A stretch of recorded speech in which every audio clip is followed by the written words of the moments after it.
সম্পর্কে আমরা ন্যূনতম অবগত নয়, যদিও সর্বোচ্চ বরাদ্দ আছে এনজিওদের মাধ্যমে সামাজিক কর্মকাণ্ডগুলোতে, ন্যূনতম অবগত আমরা নয়। কেন যেন ওনারা একেবারে জবাবদিহিতার একেবারে ঊর্ধ্বে আছেন মনে হচ্ছে। এই বিষয়টা আমি এই কারণে আমি আপনার বিশেষ করে আপনাদের দুজনের খুব দৃষ্টিগোচর করলাম, এটা যেন আপনাদের নিয়ন্ত্রণে আসে, নজরে আসে। আসলে আমরা একটু আগে আপনি যেটা বললেন, যারা জবরদখল করে খালগুলো জবরদখল করেছে, অবৈধ দখলদার যারা,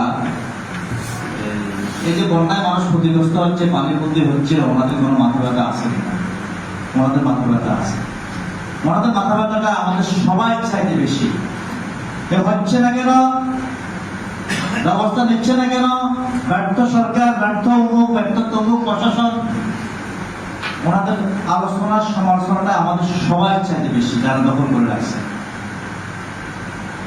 আমরা যারা এই বিষয়গুলোর বিরুদ্ধে বিভিন্নভাবে কথা বলি, গতকালকে একই কথা বলেছি, আসলে আমরাই বিব্রত করি। আপনারা যারা দায়িত্ব পালন করেন, উদ্যোগ নেন, আপনারাই বিব্রত হন।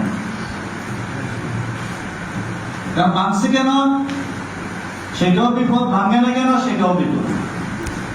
বসে থাকতে বলে যে কিছু খেয়েছে মনে হয় কারণে বসে আছে, আবার প্রতিবাদ করলে মনে বলে যে ওই যে ওই যে খাবার জন্য কিছু পাচ্ছে না, কেন প্রতিবাদ করতেছে।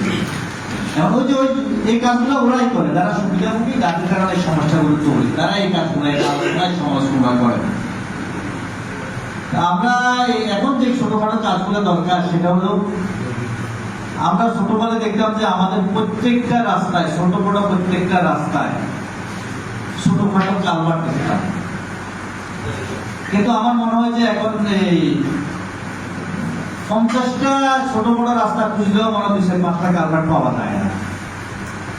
কারণ ওই যে ছোটখাটো এই কালভার্ট দিয়ে যে পানিগুলো নিষ্কাশন হতো, সেটা আমাদের জলাবদ্ধতা নিরসনে একটা গুরুত্বপূর্ণ ভূমিকা রাখতো। কারণ আগে বলেছে বন্যাটা আমাদের বড় সমস্যা না, আমাদের সমস্যা হচ্ছে জলাবদ্ধতা। আপনি যদি সামান্য একটা পাইপও থাকে, সেটা যদি রেগুলার মুক্ত থাকে, তাহলে আসলে জলাবদ্ধতা তৈরি হওয়ার সুযোগটা তেমন একটা থাকে না।